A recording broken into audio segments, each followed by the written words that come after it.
Hi guys, we're going to talk about Pythagoras time. What happened during Pythagoras time? Well, there were number patterns, square numbers were discovered, so they used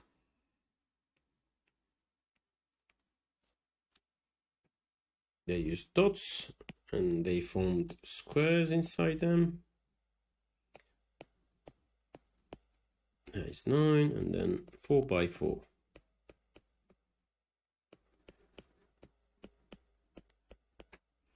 etc.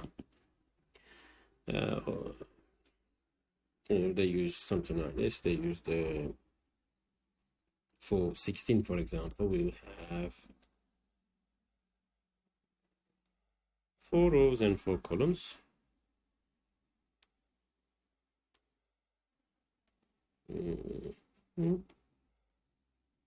Doesn't look too accurate. Let's make it more even. Spread out the gaps between the squares. Then 1 dot here. So if they want to write 16, they'll say 1 because of that 1 dot, and they'll make a square. That's a square. And then another 2 dots, another square, which will have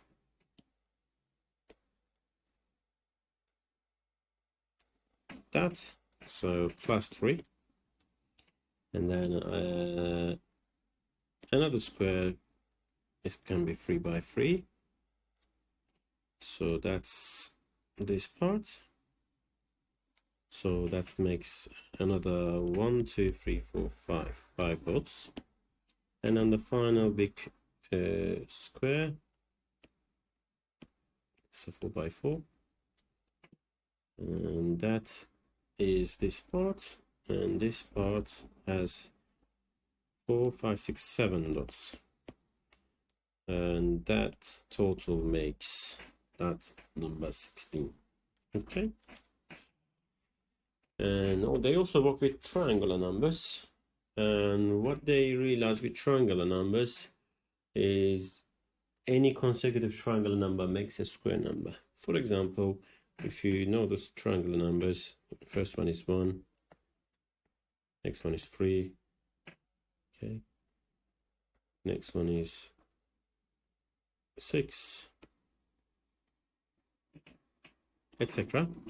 Now when they combine these two, you get 4 squares, and you get a square number. It's 2 squared, right? Combine these two, you get a 3 by 3,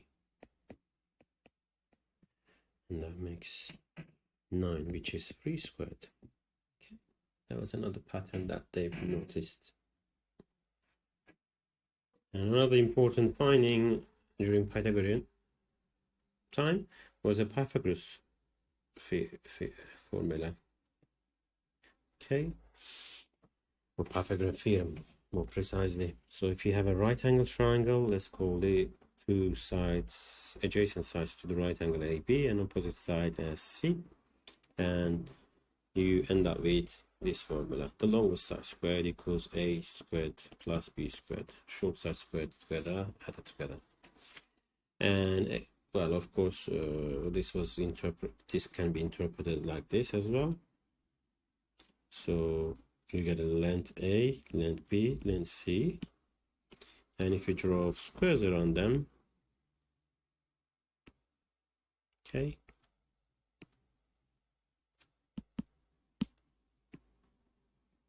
if you draw squares around them, basically you get a square here. The area of this square is B squared, and square here has an area of C squared, right? These lengths are C's, and the final square, which is this one, will be area of A squared. So what they said is that the area of the big square is equal to the area of the small squares added together. There's a nice YouTube video which shows that, with someone designed like a bottle with these shapes, and then and they filled it up with water, and then when they rotate it, when the C is at the bottom, the squares with B and A's are fully emptied and filled up the C square. Okay, you can watch that if you prefer to. Okay, that was the Pythagoras time, and then we'll hopefully talk about Plato and Aristotle's time. What did they